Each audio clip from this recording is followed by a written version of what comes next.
Chapter number electrostatic. Electrostatic मैंने आपको बताया था charge in the state of rest, charge in the state of rest. तो इसका पहला पार्ट हमने पढ़ा चार्ज क्या होता है बेटा, चार्ज के बारे में स्टडी कर लिया हमने। उसके बाद हम लोगों ने फील्ड के बारे में पढ़ा, चार्ज का इफेक्ट उसके चारों तरफ is called electric field. Electric field अलग अलग चीजों के लिए पढ़ा हमने, डाइपोल के लिए पढ़ा, फिर हमने पॉइंट चार्ज के लिए पढ़ा और बहुत सारी चीजों के लिए पढ़ा। क्योंकि ये सारी चीजें बहुत कॉम्प्लिकेटेड थी तो उसको आसान करने के लिए हमने एक टॉपिक पढ़ा बेटा, that is called electric flux. Electric flux, और इलेक्ट्रिक फ्लक्स के थ्रू इलेक्ट्रिक फील्ड निकालने का एक जेन्युइन तरीका था गॉसेस थ्योरम। गॉसेस थ्योरम पढ़ी थी बेटा, और गॉसेस थ्योरम के बहुत सारे एप्लीकेशन, उन एप्लीकेशन के बिहाफ पर हम लोगों ने एक स्ट्रेट रॉड की वजह से इलेक्ट्रिक फील्ड निकाला था, एक पॉइंट चार्ज की वजह से इलेक्ट्रिक फील्ड निकाला था, एक स्फीयर की वजह से इलेक्ट्रिक फील्ड निकाला था, एक सॉलिड स्फीयर की वजह से इलेक्ट्रिक फील्ड निकाला था, एक शीट की वजह से भी इलेक्ट्रिक फील्ड निकाला था। ये हमारे कोर्सेज में थे, हम बहुत और भी तरीके से इलेक्ट्रिक फील्ड निकाल सकते थे और भी शेप्स की इलेक्ट्रिक फील्ड निकाल सकते थे, बट जो हमारे कोर्स में थे वो हमने पढ़े थे बेटा। बहुत सारे बच्चों को तो इसी में सांस फूल गया, सर जी बहुत सारे टॉपिक हैं, कैसे करेंगे कैसे करेंगे। अरे बहुत सारे नहीं है बेटा, छोटा सा सिलेबस है आप लोगों का, ठीक है। चलिए, तो अब आगे हमारा जो टॉपिक है बेटा अब है इलेक्ट्रिक पोटेंशियल। इलेक्ट्रिक पोटेंशियल, देखिए चार्ज चलता क्यों है, चार्ज पोटेंशियल की वजह से चलता है बेटा। चार्ज के चलने का रीजन क्या है, चार्ज के चलने की वजह क्या है, पोटेंशियल, इलेक्ट्रिक पोटेंशियल। रिलेट करेंगे बेटा पोटेंशियल को फील्ड के साथ, पोटेंशियल और फील्ड में क्या संबंध होता है, कैसे चार्ज इसमें मूव करता है, और उसके बाद इसका दूसरा पॉइंट है हमारे पास, दूसरा पार्ट है कैपेसिटर। कैपेसिटर क्या होता है बेटा, रफली बता रहा हूं, इस चैप्टर की एक थ्योरी ब्रीफिंग बता रहा हूं मैं। कैपेसिटर क्या होता है, एक ऐसा डिवाइस होता है बेटा जो चार्ज को स्टोर करता है in the form of electric field. वैसे तो एनर्जी स्टोर करता है इलेक्ट्रिक फील्ड की फॉर्म में, बट इलेक्ट्रिक फील्ड बनाने के लिए हमें क्या स्टोर करना पड़ता है, चार्ज स्टोर करना पड़ता है। आसान सा प्रोसेस है, स्टडी करेंगे इस चैप्टर के अंदर, ठीक है बेटा। तो चैप्टर का नाम डाल लीजिए, चैप्टर का नाम है electric potential and capacitance. Electric potential and capacitor, NCERT के हिसाब से चैप्टर नंबर 2, हमारे हिसाब से इलेक्ट्रोस्टैटिक का सेकंड पार्ट, इलेक्ट्रोस्टैटिक का सेकंड पार्ट, चैप्टर नंबर 2। इसके बाद पहला टॉपिक इसके अंदर आता है बेटा, ऑब्वियस सी बात है पोटेंशियल ही आएगा, क्योंकि सबसे पहले हमें पोटेंशियल ही पढ़ना है। इलेक्ट्रिक पोटेंशियल क्या होता है बेटा, बहुत ध्यान से सुनिए। इलेक्ट्रिक पोटेंशियल क्या होता है बेटा, V से डिनोट करते हैं। इलेक्ट्रिक पोटेंशियल किसी चार्ज की वजह से क्या होगा जरा समझिए बेटा।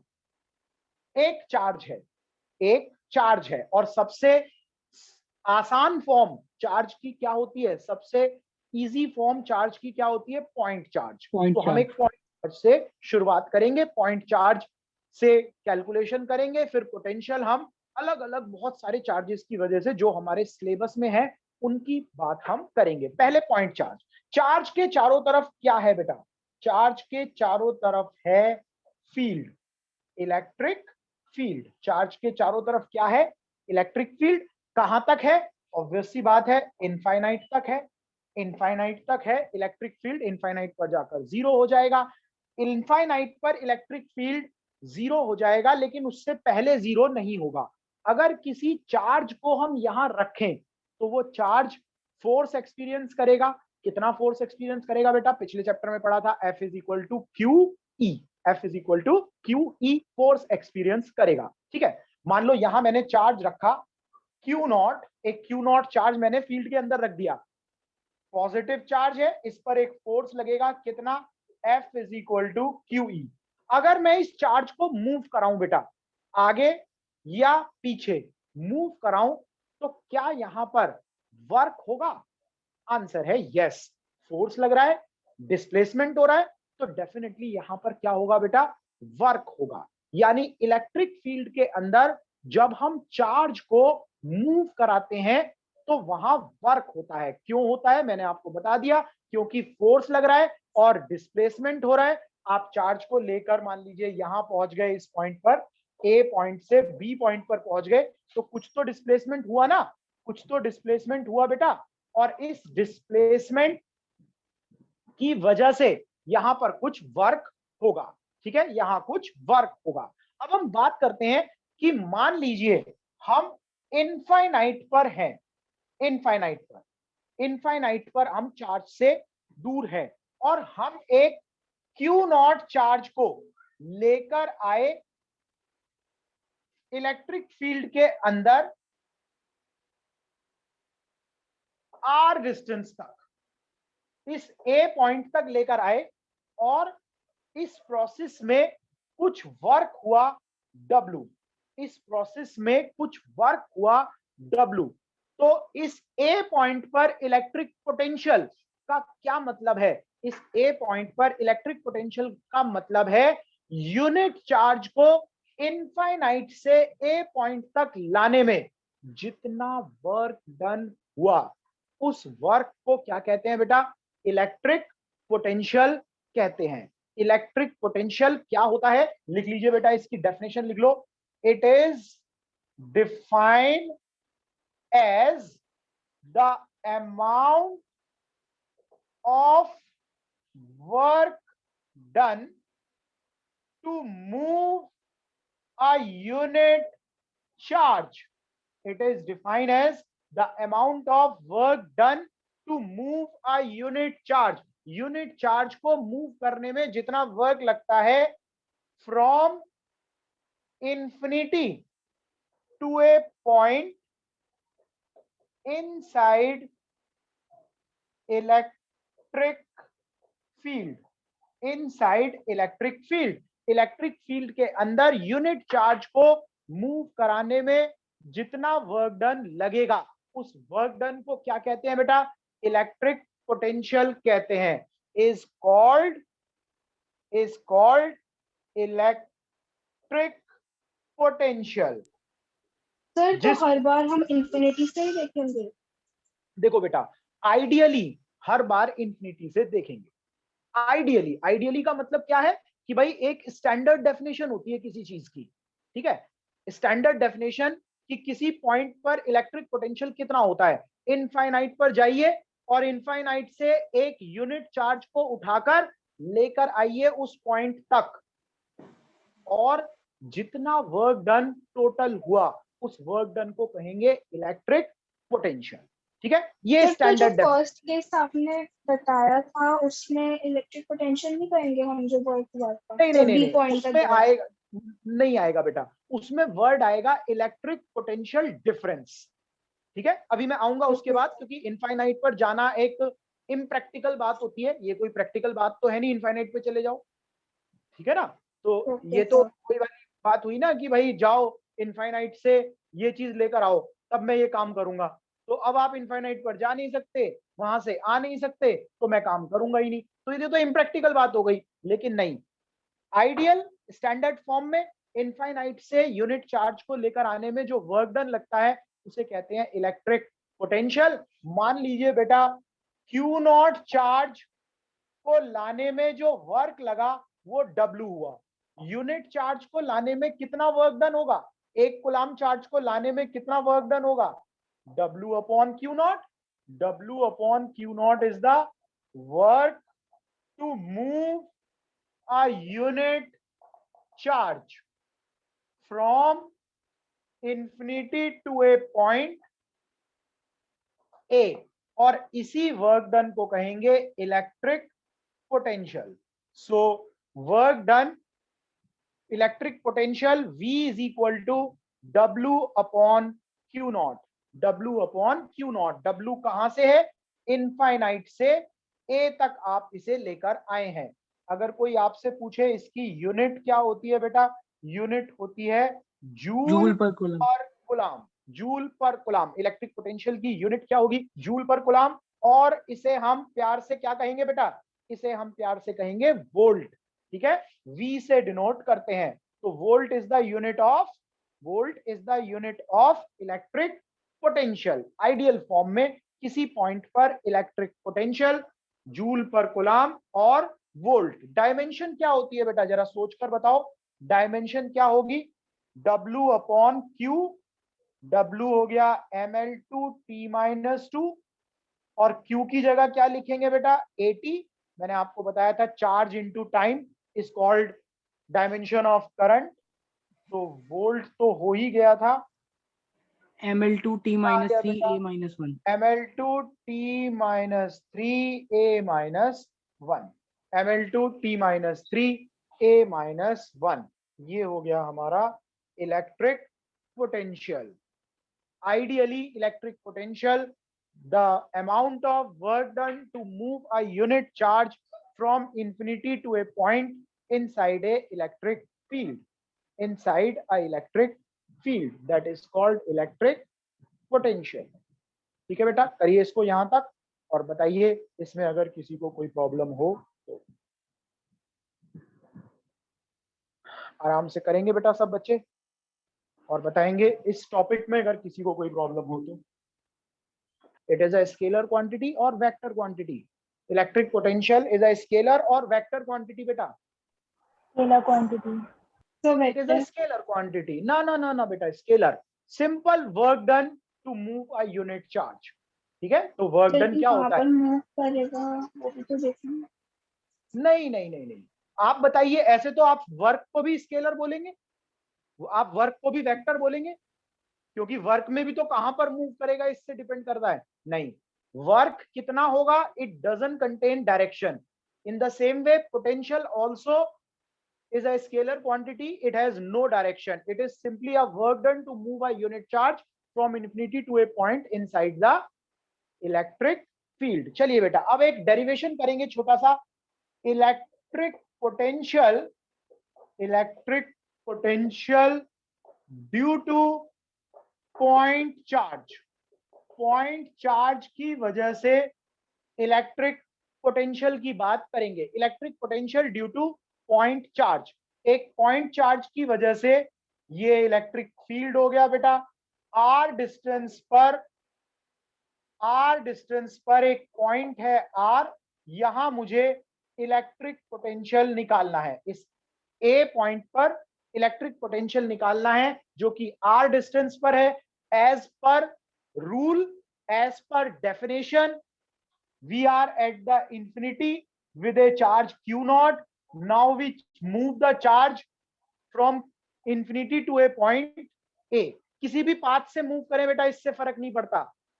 11th क्लास में आपने एक फोर्स पढ़ा था, कंजर्वेटिव फोर्स। कंजर्वेटिव फोर्स क्या होता है? ऐसा फोर्स जिससे work done is independent of path.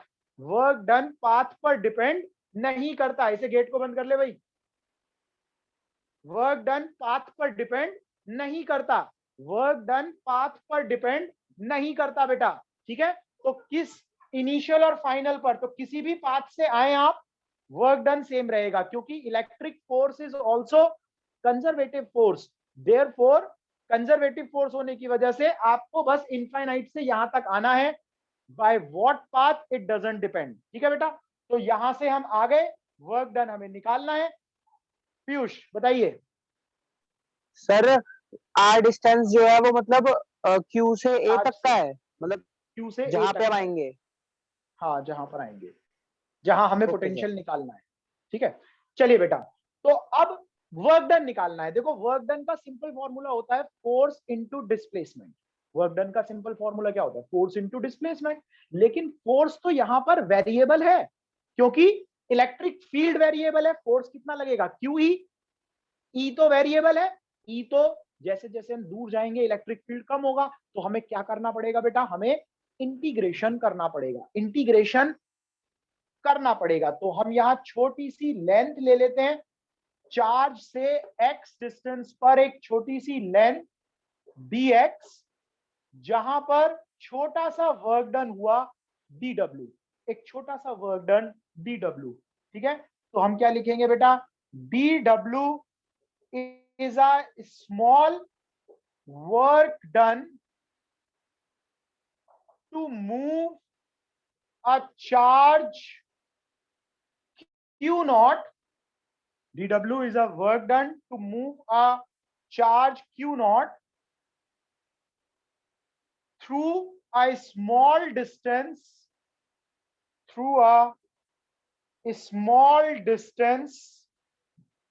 dx at a distance x from charge q. q charge से x डिस्टेंस पर एक छोटी सी लेंथ dx, जहां वर्क डन कितना आएगा बेटा, dw आएगा। तो work done is equal to कितना आएगा बेटा, force into displacement into cos theta. Force की वैल्यू कितनी लिखेंगे, 1/4 pi epsilon not q naught upon x square into dx into cos कितना आएगा बेटा, 1 cos 0 आएगा। cos 0 क्यों आएगा, क्योंकि दोनों पॉजिटिव चार्ज हैं, बाहर की तरफ फोर्स लगेगा, डिस्प्लेसमेंट अंदर की तरफ होगा, एंगल कितना होगा 180। cos 0 नहीं आएगा, cos 180 आएगा बेटा, cos 180। cos 180 की वैल्यू हम यहां पर डालेंगे। cos 180 समझ में आया बेटा सबको, क्योंकि फोर्स बाहर की तरफ लग रहा है, दोनों चार्ज कैसे हैं, पॉजिटिव। इस चार्ज को लेकर आ रहे हैं, ये भी पॉजिटिव है और ये वाला क्यू चार्ज भी पॉजिटिव है, दोनों पॉजिटिव पॉजिटिव रिपेल करेंगे, फोर्स लगेगा आउटवर्ड, अंदर की तरफ आ रहे हैं, एंगल हो गया 180, फोर्स आ गया, फोर्स नहीं वर्क आ गया, force into displacement into cos 180। Cos 180 होता है बेटा -1। dw is equal to, integration भी कर देंगे, 1/4 pi epsilon not q naught x square dx into -1, x square dx into -1।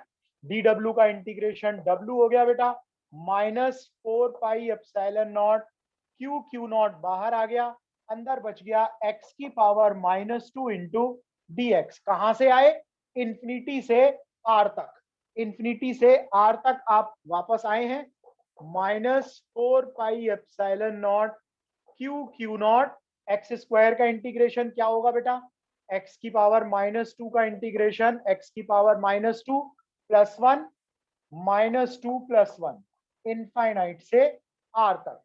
w -4 pi epsilon not q not x की power -1 upon -1 infinite से r तक, -1 से -1 कट गया, 4 pi epsilon not q not 1/x infinite से r तक। Work done आ गया 4 pi epsilon not q not 1/r upper limit -1/r lower limit. ठीक है बेटा, क्यू नॉट को नीचे ले जाएंगे, w/क्यू not is equal to 4 pi epsilon not q 1/r। Infinite की वैल्यू क्या होती है, 1/इनफाइनाइट की बेटा 0।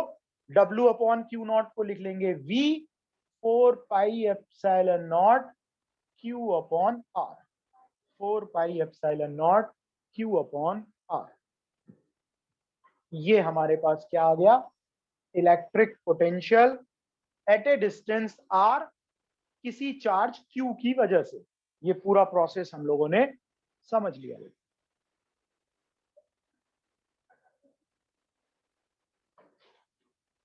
कि एक चार्ज है Q मान लो 10 माइक्रोकुलाम, इससे 2 मीटर की डिस्टेंस पर इलेक्ट्रिक पोटेंशियल निकालना है, 2 मीटर की डिस्टेंस पर इलेक्ट्रिक पोटेंशियल निकालना है।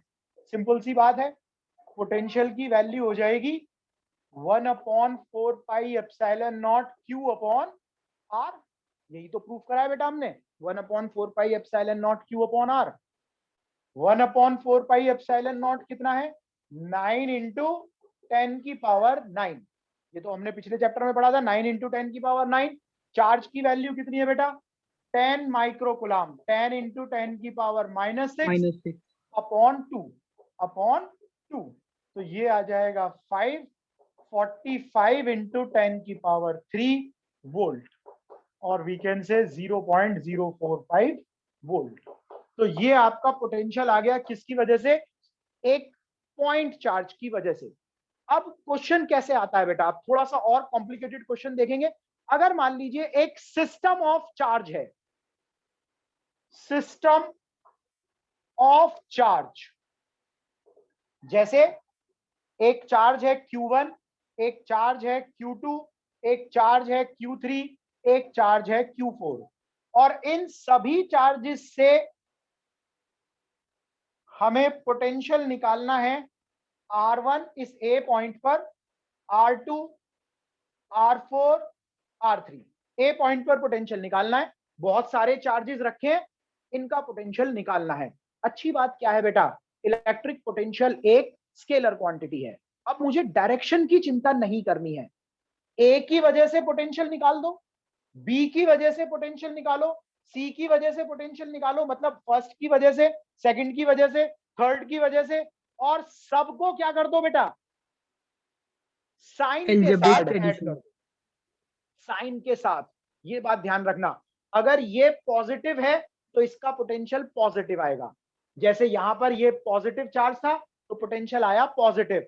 अगर सपोज ये पोटेंशियल नेगेटिव होता, चार्ज नेगेटिव होता, मान लो ये -2 कूलम होता या -10 माइक्रोकूलम होता, तो मैं यहां क्या रखता बेटा, माइनस रखता, क्योंकि अब डायरेक्शन नहीं है, यहां पर स्केलर क्वांटिटी है, माइनस रखना पड़ेगा। माइनस की वजह से पोटेंशियल आता माइनस में, प्लस की वजह से पोटेंशियल आएगा प्लस में। जब जोड़ेंगे तो माइनस प्लस एक साथ जोड़ेंगे, तो यहां पोटेंशियल कितना हो जाएगा बेटा, अभी V1 plus V2 plus V3 and so on, सबका पोटेंशियल। अब देखो एक न्यूमेरिकल से समझना बेटा, इसको एक छोटा सा न्यूमेरिकल देखो और उसकी वजह से इस बात को समझना जो मैं समझा रहा हूं, कि मान लीजिए आपको एक चार्ज दिया हुआ है 1 coulomb, -3 coulomb, plus 4 coulomb.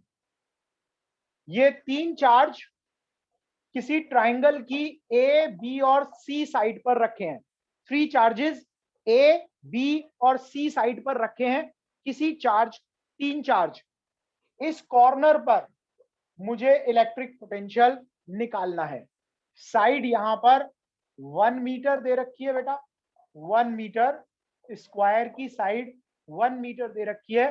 Question है find the potential at point O point पर यहां पोटेंशियल निकालना है। तो ए की वजह से potential 1/4 pi epsilon naught plus 1/1 plus 1/1। B की वजह से पोटेंशियल कितना होगा, 4 pi epsilon naught minus 3 upon, length कितनी बचेगी बेटा, ये बताओ जरा। √3 सर, √3 नहीं, √2 है ना। डायगोनल कितना होता है, √2 टाइम ऑफ साइड, √2। ये सेकंड आ गया। और सी पर पोटेंशियल, सी की वजह से पोटेंशियल कितना होगा, 4 पाई एप्सिलॉन नॉट प्लस 4/1। तीनों पोटेंशियल आ गए बेटा, तीनों पोटेंशियल आ गए। अब इसके बाद क्या करना है हमें, यहां पर तीनों पोटेंशियल को साइन के साथ ऐड करना है, साइन के साथ ऐड करना है। Total potential VA, VB, VC, 4 pi epsilon not common आ गया तीनों में, 1/1 प्लस -2 नहीं -3/√2 plus 4/1, and that will be 9 × 10⁹, 1 minus 3/√2 plus 4, 1 minus ये 3 आ जाएगा बेटा, सो 3 माइनस 3/√2, 3 कॉमन आ जाएगा, 27 10⁹, 1 माइनस 1/√2 वोल्ट। ये टोटल पोटेंशियल आ गया कहां पर, ओ पॉइंट पर पोटेंशियल आ गया। समझ में आई कुछ बात। सभी पोटेंशियल को साइन के साथ ऐड करना है बेटा, और टोटल पोटेंशियल आपके पास आ जाएगा। बताइए फटाफट इसको करिए, सिंपल क्वेश्चन करेंगे और आंसर बताएंगे। 5 - 3/√2 आना चाहिए ना। एक मिनट रुक जाओ बेटा, सेकंड में 5 कहां पर है,